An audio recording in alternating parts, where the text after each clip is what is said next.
ठीक आहे. विद्यार्थी मित्रांनो, नमस्कार. मध्ययुगीन मराठी वाङ्मयाचा इतिहास या अभ्यासपत्रिकेचं पहिलं मॉड्यूल अध्यापनाला सुरू आहे. पहिल्या मॉड्यूलमध्ये मराठी वाङ्मयाचा इतिहास प्रारंभ ते 1200 पर्यंत असा एक कालखंड आहे आणि या कालखंडामध्ये जी काय साहित्य निर्मिती झाली, जी काय ग्रंथ निर्मिती झाली, त्या ग्रंथ निर्मितीचा स्थूल परिचय आणि त्या ग्रंथकारांचा स्थूल परिचय करून घेणे हा या मॉड्यूलचा उद्देश आहे. या मॉड्यूलमध्ये 3 उपघटक आहेत.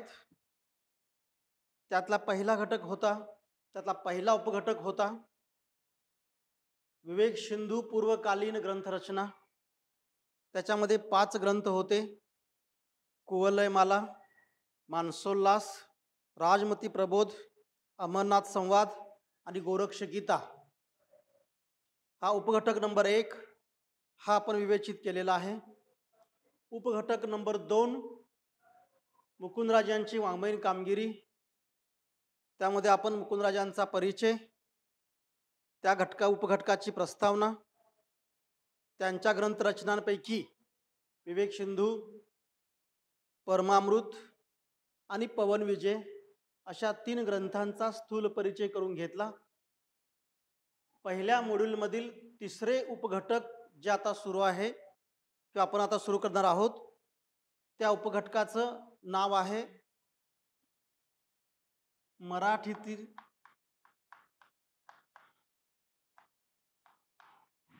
आद्य कवयित्री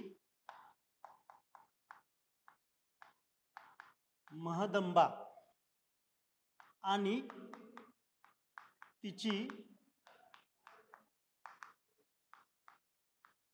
ग्रंथरचना. आता हा उपघटक आपण बघितला, तिसरा उपघटक, की या घटकानंतर किंवा या उपघटकाच्या विवेचनानंतर पहिलं मॉड्यूल आपलं इथं समाप्त होत आहे. त्यामुळे अतिशय व्यवस्थित असा अभ्यासक्रम आहे. या अभ्यासक्रमापैकी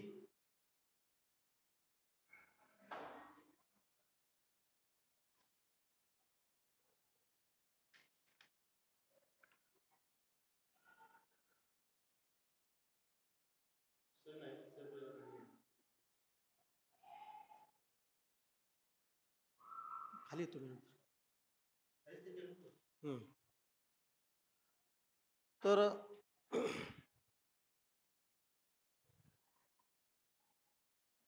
हे तिसरा उपघटक शिकून झाला की पहिलं मॉड्यूल संपेल.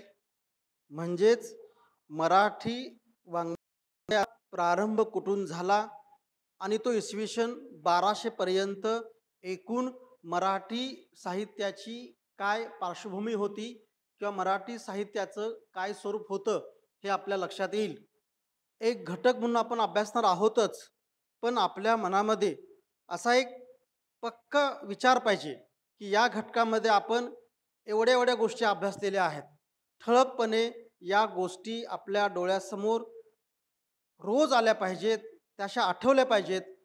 त्या मनात किंवा त्या आठवण्यासाठी म्हणून तुम्ही या घटकाचा सखोल अभ्यास करा. कारण तुमच्या पुढच्या एकूणच मराठी विषय घेऊन जे काय करिअर करायचं आहे, त्या करिअरची पायाभरणी करणारी ही अभ्यासपत्रिका आहे. त्यामुळे ही एक अभ्यासपत्रिका आणि याच्या पुढचा इतिहास मराठी वाङ्मयाचा तो ML आहे. ज्या विद्यार्थ्याचे हे दोन्ही इतिहासाचे पेपर म्हणजे मराठी वाङ्मयाचा इतिहास तो मध्ययुगीन आणि तो आधुनिक ज्याचे पक्के आहेत, त्याला पुढली कोणतीही परीक्षा, स्पर्धा परीक्षा अवघड वाटणार नाही. त्यामुळे थोडंसं तुम्हाला अवघड जाईल, कारण भरपूर ग्रंथ आहेत, भरपूर ग्रंथकार आहेत. त्यामुळे फक्त आपल्याला असं सखोल आणि असं चिंतनीय अभ्यास करायचा आहे, जेणेकरून हे आपल्याला व्यवस्थित लक्षात राहील. ठीक आहे. तर आपण या तिसऱ्या उपघटकाकडे वळूया, ज्या घटकाचं नाव आहे मराठीतील आद्य कवयित्री महदंबा. त्याच्या अगोदर आपण पाहिलं मराठीतील आद्य कवी मुकुंदराज, आणि मग त्यांना आद्य कवी कीर्ती, मराठी काव्याच्या पहाटेचा शुक्रतारा वगैरे वगैरे म्हणतो.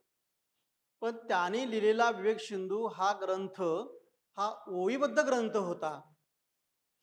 परमामृत हा ग्रंथ ओळीबद्ध होता. पवनविजय हा ग्रंथही ओळीबद्ध होता.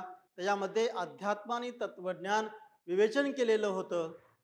खऱ्या अर्थाने मराठी काव्याला प्रारंभ होतो आहे, काव्याला म्हणतोय मी, म्हणजे पद्याला, तो या कालखंडामध्ये. पण कवी आणि कवयित्री असा आपण दोन्ही बाजूनी या साहित्याचा अभ्यास करणार आहोत. त्यामुळे जसं मराठी साहित्यातील आद्य कवी मुकुंदराज, तसंच मराठी साहित्यातील आद्य कवयित्री महदंबा. या महदंबेचा आपण सुरुवातीला प्रस्तावना, हे मुद्दे पक्के लक्षातच ठेवायचे. समजा मला ब्रॉड क्वेश्चन लिहायला लागला तरी त्या प्रश्नाचं उत्तर असं सूत्रबद्धपणे पाहिजे, असं मुद्देसूद पाहिजे. तर प्रस्तावना, महदंबा परिचय किंवा कवयित्री परिचय.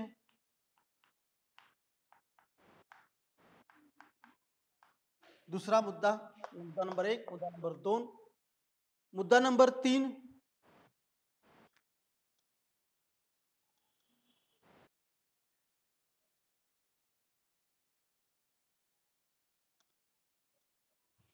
मुद्दा नंबर 3, महदंबा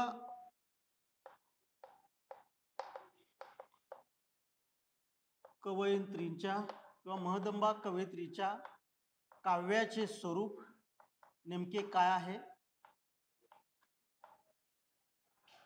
नंतर चौथा मुद्दा येईल किंवा ह्यातलाच स्वरूप येईल. त्यातला पहिला मुद्दा येईल 1 नंबर धवळे, नंबर 2 मातृकी रुक्मिणी स्वयंवर, आणि नंबर 3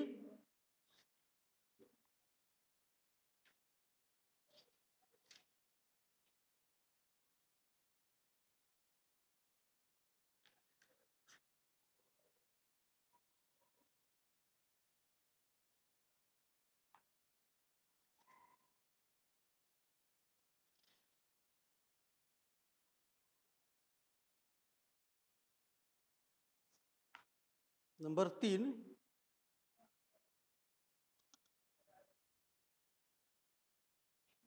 गर्भकांड ओव्या,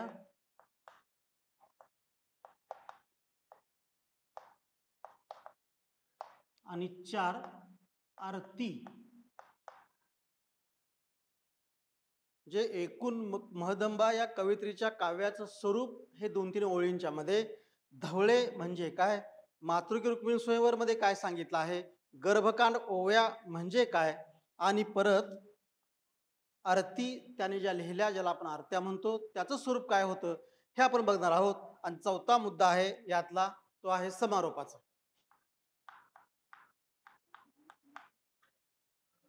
असा समजा 10 मार्कासाठी प्रश्न आला तर तो तुम्हाला असा 4 मुद्द्यांच्या मध्ये तो प्रश्न लिहावा लागेल.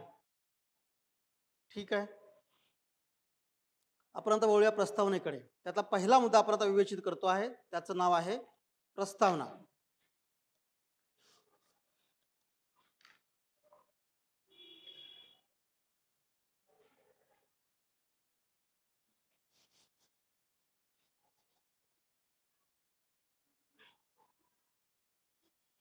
एक 3 ते 4 ओळीची प्रस्तावना आद्य कवयित्री म्हणून. ती प्रस्तावना अशी, महानुभाव संप्रदाय, नवनाथ संप्रदाय आणि वारकरी संप्रदाय, म्हणजे नवनाथ संप्रदायाच्या नंतर आणि वारकरी संप्रदायाच्या काही काळ अगोदर सुरू झालेला महाराष्ट्रामधला अनेक संप्रदाय, ज्याचं नाव आहे महानुभाव संप्रदाय. म्हणजे पहिला आपल्याला संप्रदाय महाराष्ट्रामध्ये जे उपलब्ध असलेल्या साहित्यावरनं कळतो तो नवनाथ. दुसरा आहे तो महानुभाव आणि तिसरा आहे तो वारकरी संप्रदाय. साधारणतः 10व्या शतकामध्ये महाराष्ट्रामध्ये 10व्या-11व्या शतकामध्ये हे तीनही संप्रदाय काही अंशी सुरू होते. 10व्या शतकात सुरू झालेला नवनाथ संप्रदाय तो एक 100-150 वर्षे चालला. त्यानंतर गुजरातकडच्या भडोज गावातले जे एक स्वामी होते ज्यांचं नाव आहे चक्रधर स्वामी, ते महाराष्ट्रामध्ये आले आणि त्यांनी एक नवीन संप्रदाय सुरू केला ज्याचं नाव आहे महानुभाव संप्रदाय. आणि या संप्रदायांपेक्षा वेगळा आणि सर्वसामान्य माणसाला पेलवेल, त्याला जमेल, त्याला संसारातून तो साध्य करता येईल, संसार तापातून त्याला थोडी मुक्तता मिळेल असा एक संप्रदाय सुरू झाला, तो म्हणजे वारकरी संप्रदाय. आज आपण या संप्रदायाचं स्वरूप बघितलं तर महाराष्ट्राच्या काही भागात नाथ संप्रदाय सुरू असलेला पाहायला मिळतो. महाराष्ट्राच्या काही भागामध्ये म्हणजे एलिचपूर, भडोच, एलिचपूर वगैरे, फलटण इथं किंवा नारायणपूर इथं काही महानुभाव संप्रदायाची मंदिरं आणि पंथ असलेलं पाहायला मिळतो, रुधीपूर वगैरे. आणि वारकरी संप्रदाय मात्र संपूर्ण महाराष्ट्रामध्ये आज अत्यंत व्यापक रीतीनं सुरू झालेला आहे किंवा वाढलेला पाहायला मिळतो, विकास झालेला पाहायला मिळतो. आता याची कारणं वेगवेगळी आहेत, आपण त्या कारणाकडे आता जाणार नाही आहे. आपण ज्यावेळी खरोखर म्हणजे अगदी प्रत्यक्षरित्या आपण हे महानुभाव शिकणार आहोत, पण आपण आता संदर्भाला घेतला आहे की महानुभाव या संप्रदायामध्ये ज्या पुरुष लेखकांनी, ज्या पुरुष ग्रंथकारांनी जी ग्रंथरचना केली त्यांच्या बरोबरीनेच स्त्री ग्रंथकारांनीही ग्रंथरचना केली.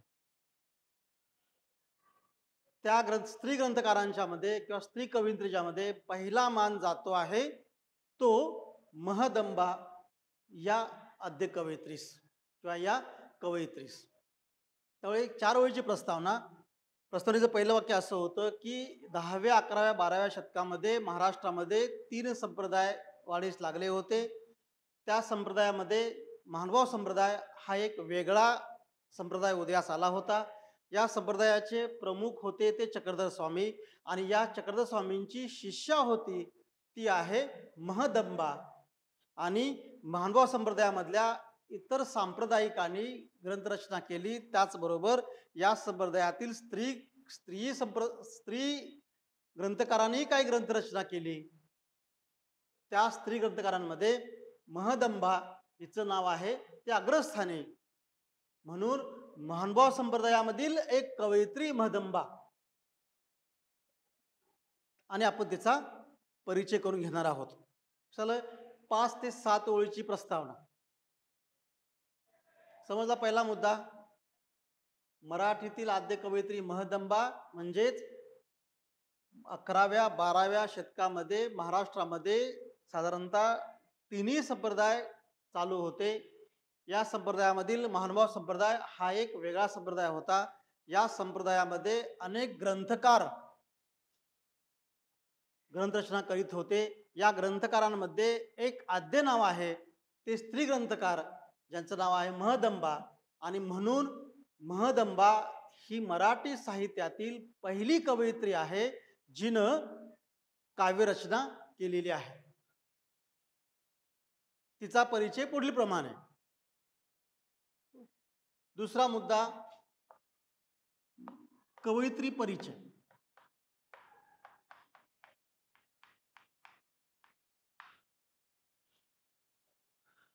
महदंबा म्हणजे अत्यंत कलासंपन्न व प्रतिभाशक्तीचे वैभव लाभलेली एक महानुभाव चक्रधर स्वामींची आवडती शिष्या म्हणजे महदंबा.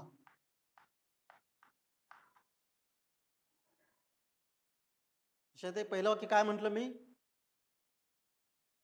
अत्यंत कलासंपन्न व प्रतिभेचं सुंदर लेणं मिळालेली चक्रधरांची आवडती शिष्या म्हणजे महदंबा होय.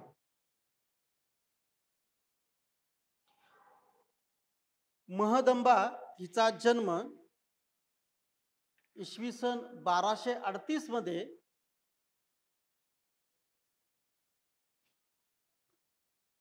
लक्षात आलं. पहिलं वाक्य काय होतं तर आपण लिंक लागूया.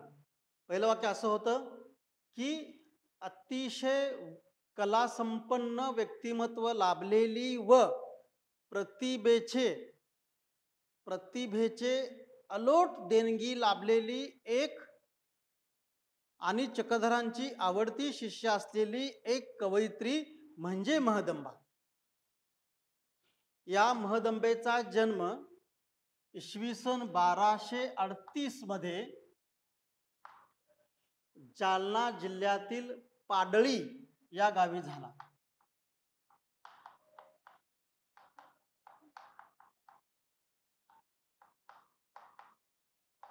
जालना जिल्ह्यातील पाडळी या गावी झाला. तिच्या वडिलांचे नाव वाये नायक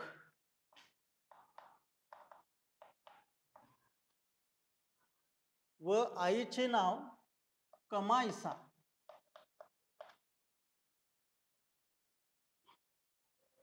बघा,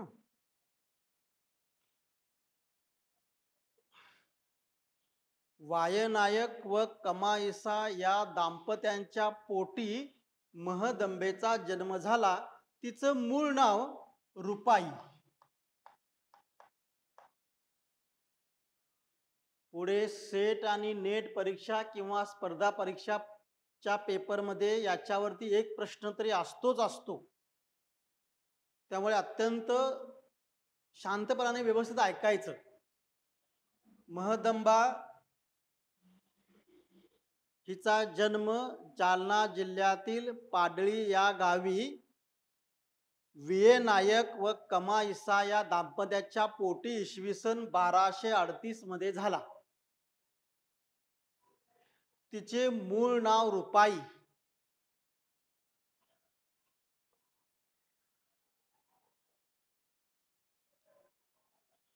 लक्षात येते. तिचे मूळ नाव रुपाई.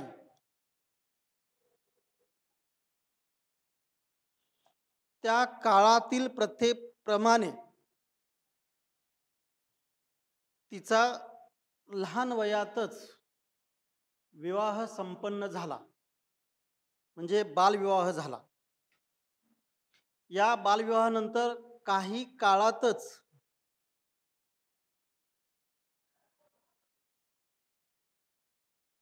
तिला वैधव्य प्राप्त झाले, म्हणजे तिच्या नवऱ्याचा मृत्यू झाला. लग्न म्हणजे काय, विवाह म्हणजे काय, संसार म्हणजे काय या कळण्या अगोदरच तिच्या नवऱ्याचा मृत्यू झाला. त्यामुळे तिला बालवैधव्य प्राप्त झालं. अशा वेळी तिला म्हणजे रुपाईला भक्ती मार्ग आणि परमार्थाची प्रचंड आवड होती. भक्ती मार्ग आणि परमार्थ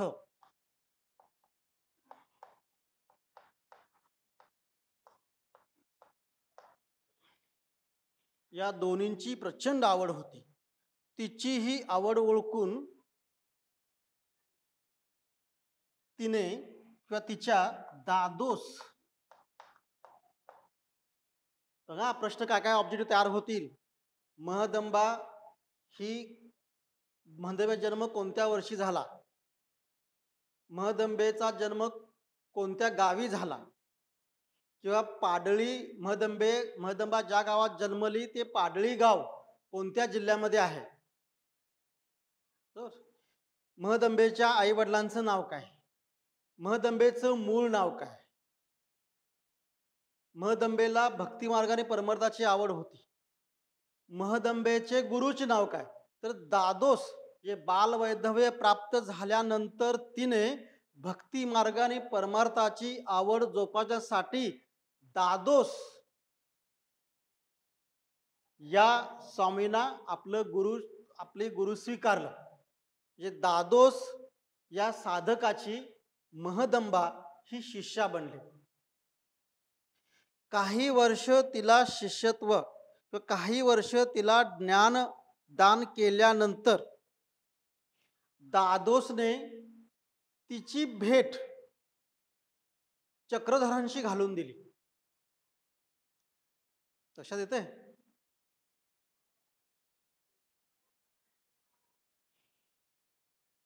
ज्यावेळी चक्रधर स्वामींनी महानुभाव संप्रदाय स्थापन केला होता, त्या दरम्यान दादोस यांनी या महदंबेची भेट चक्रधर स्वामींशी घालून दिली. तिचं वैभव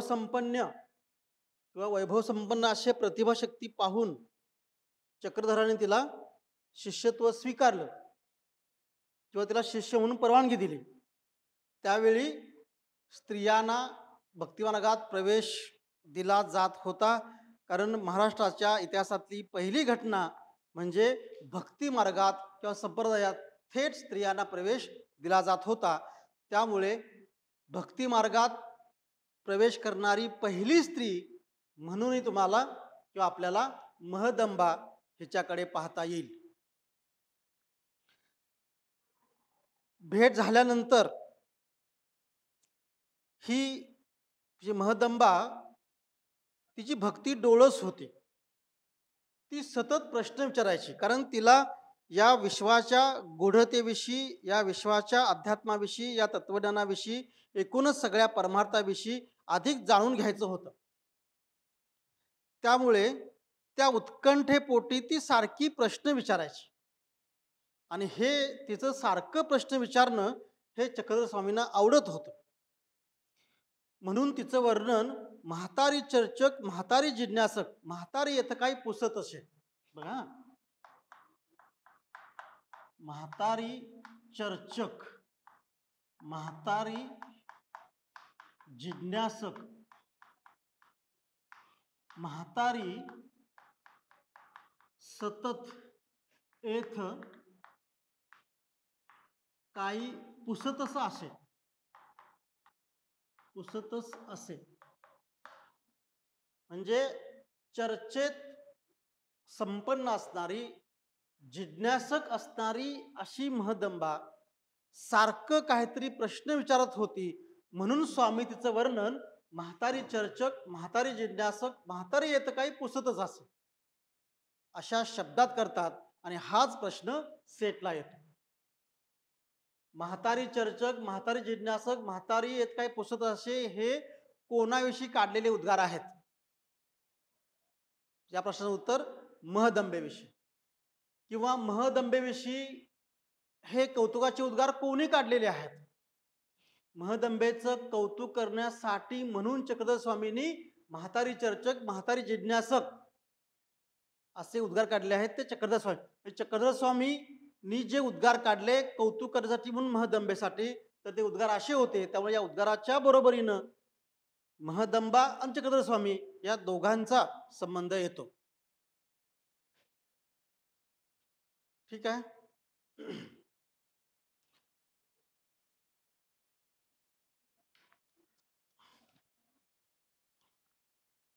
तुम्हाला एकूण आता थोडा परिचय झालेला आहे, महदंबा कोणती आहे. आता इथं एक आहे, आता आपण सारखं म्हणतोय महदंबा आणि तिचं मूळ नाव आहे रुपाई, बरोबर. तर ज्यावेळी या महदंबेची भेट चक्रधर स्वामींशी झाली, ती दादोस ह्या त्यांच्या गुरुने करून दिली, त्यावेळी तिचं एकूण वैभव किंवा एक तर होतं काय, तर ती अनेक कला जाणकार होती, ती कला संपन्न होती. ती रांगोळ्या छान काढायची, म्हणजे रांगोळी काढणारी, उत्तम रांगोळी काढणारी पहिली स्त्री महदंबा. ती स्वयंपाक पण छान करायची, अत्यंत चविष्ट आणि रसाळ असा स्वयंपाक करायची. आणि स्वयंपाक करणं ही कलाच आहे, ज्याला म्हणतो आपण तिच्या हाताला चव असते असं म्हणतो आपण. हाताला चव नसते, ते सगळं जुळून यावं लागतं. तर अत्यंत चविष्ट आणि रसदार किंवा गोड असा स्वयंपाक ती करायची. असा स्वयंपाक करून तिनं चक्रधर स्वामींना घातला होता, ज्याचं नाव आहे श्वेत उपहार.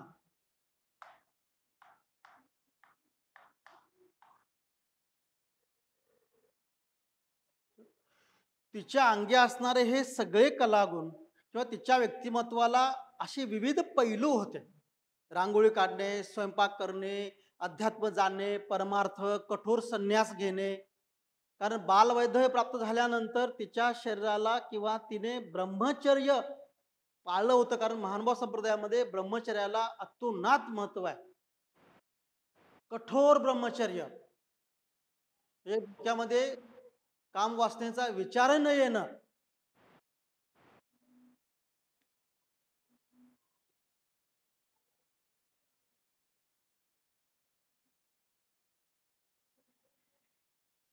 इतकं ब्रह्मचर्य.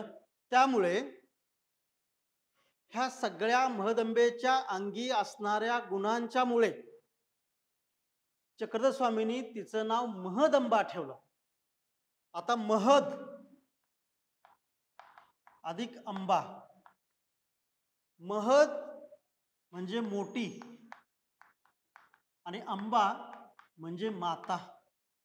या संप्रदायामध्ये वयानं जास्त असणारी, ते म्हणले म्हातारी चर्चक, वयानं ज्येष्ठ असणारी ही रूपाई ज्यावेळी महानुभाव चक्रधर स्वामींच्या सानिध्यामध्ये येते, चक्रधर स्वामींना ज्यावेळी तिच्या सर्व गुणांचा परिचय होतो, या सगळ्या परिचयातून चक्रधर स्वामी तिचे नामकरण करतात आणि तिचे नामकरण महदंबा असं करतात. म्हणून रूपाई या मूळ नाव असलेल्या स्त्री कवयित्रीचं महदंबा हे नामकरण चक्रधर स्वामी केलेले आहेत. त्यापासून ती महदंबा या नावाने प्रसिद्ध झाली.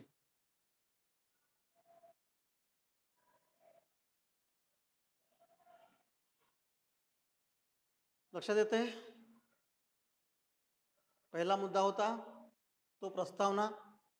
दुसरा आहे तो कवयित्री परिचय. तर काय काय झालं? चक्रधर स्वामींनी अखंड महाराष्ट्राची तीर्थयात्रा केली. कारण पुढे जो तुम्हाला ग्रंथ येईल त्याचं नाव आहे लीळाचरित्र, माहीम भट्टाने लिहिलेला. तो लीळाचरित्र म्हणजे चक्रधर स्वामी महाराष्ट्रामध्ये ज्या ज्या ज्या ठिकाणी गेले त्या ठिकाणी त्यांनी काही धर्मक्रांती केली, समाजक्रांती केली, त्या त्या समाजक्रांतीचं एक एक आठवण म्हणजे एक एक लीळा.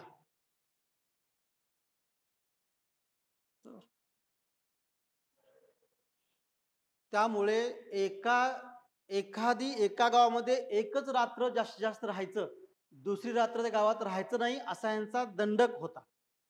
त्यामुळे महानुभाव संप्रदायातले सर्व सांप्रदायिक चक्रधर स्वामींच्या बरोबर अखंड महाराष्ट्र पायाखालून घालत होते.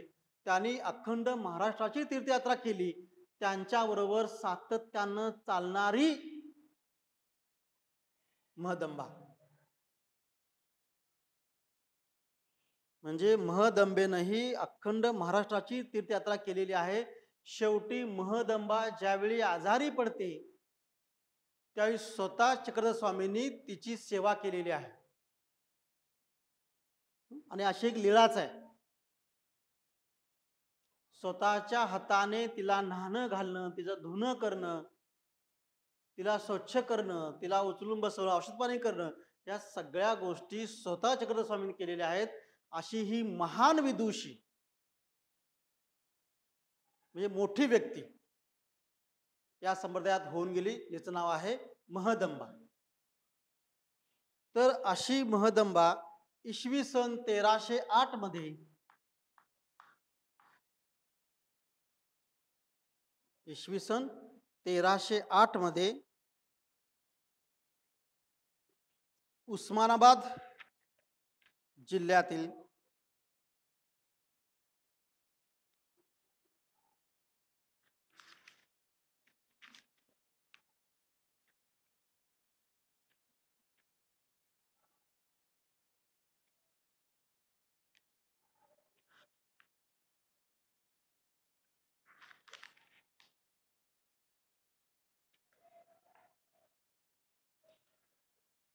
अशी ही महदंबा हैदराबाद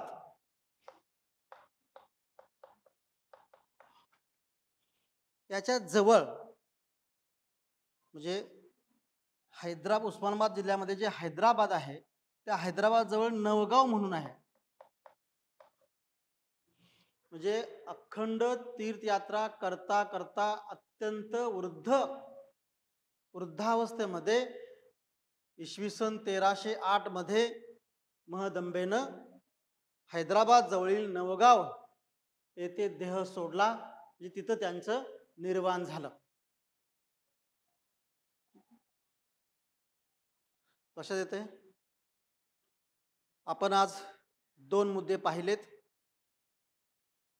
त्यातला पहिला मुद्दा होता तो प्रस्तावना, दुसरा मुद्दा होता तो महदंबा या कवयित्रीचा परिचय, आणि उद्या आपण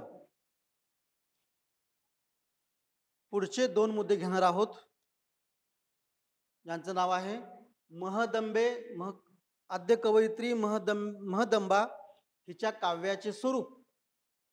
त्यामध्ये 1 धवळे त्याचा पूर्वार्ध आणि उत्तरार्ध, 2 दुसरा ग्रंथ मातृकी रुक्मिणी स्वयंवर, म्हणजे ज्या ग्रंथाची रचना मातृकात केलेली आहे त्या ग्रंथाचं स्वरूप, त्यांची स्फुट रचना, त्याच्यामध्ये गर्भकांड ओव्या,